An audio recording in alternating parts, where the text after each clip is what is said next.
the morning of leaving, it was 2:00 in the morning, and we were all just dead. But they got us donuts, so that was okay. But I remember right when we hit the ground, well, let me back up. I'm sorry.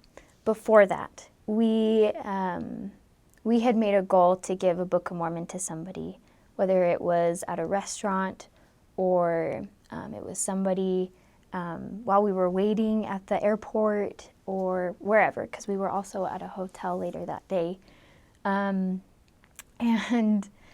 everyone was so nervous. We're like, we don't know how to do this, but we've learned about it. And one sister and one elder had done it on our airplane. They had been sitting next to a non-member, and they were testifying. And anyways, it was a really cool experience for them and inspiring to the rest of us, because we're like, we can do this. But right when we hit the ground, it's super humid and it's so hot. I'm pretty sure it was like 103 that day. And I was like, I don't know if I can do this because it's so hot. But we met our mission president and his wife, and right when we met them, I felt like they were my parents. Like they were there for our best interest, and I felt like they already knew us. And we were just little babies. You know, we had no idea what we were in for.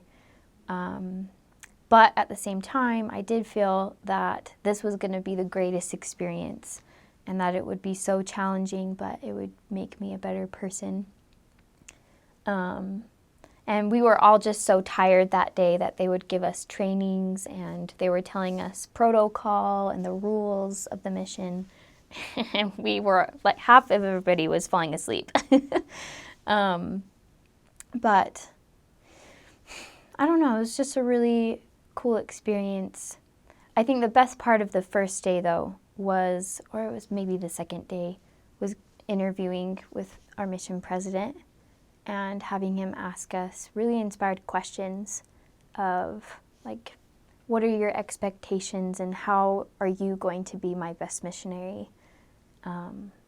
And he just had these really kind eyes that was like, you can do anything, and I'm here to support you in any way that I can. That was probably my favorite part of the first day.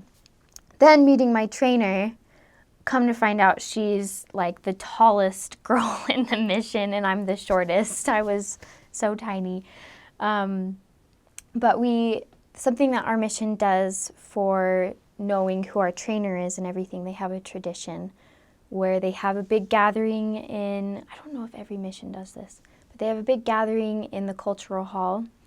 And we have the APs there and the zone leaders and the trainers, but not all of them, because sometimes it takes 3 or 4 hours to get from one place to the next place.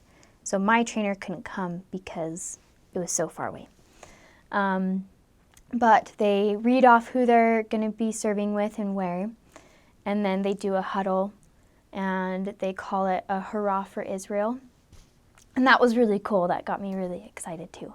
But it took about an hour and a half to 2 hours to get to my trainer after that.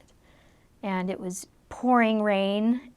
And my trainer, I just knew that she was going to be exactly what I needed for those next couple transfers. She really was so tall. She was from Canada. And she was the sweetest, kindest sister I'd ever served with. She was essential to helping me build a stronger testimony and a stronger relationship with God. And that's definitely what I needed at the time. And she was really special to me. But she started me right off with talking to people. We had gone to a couple appointments, and she had me hand out a couple Book of Mormons that day, and it was really good. She was the best example of a diligent servant of God, for sure.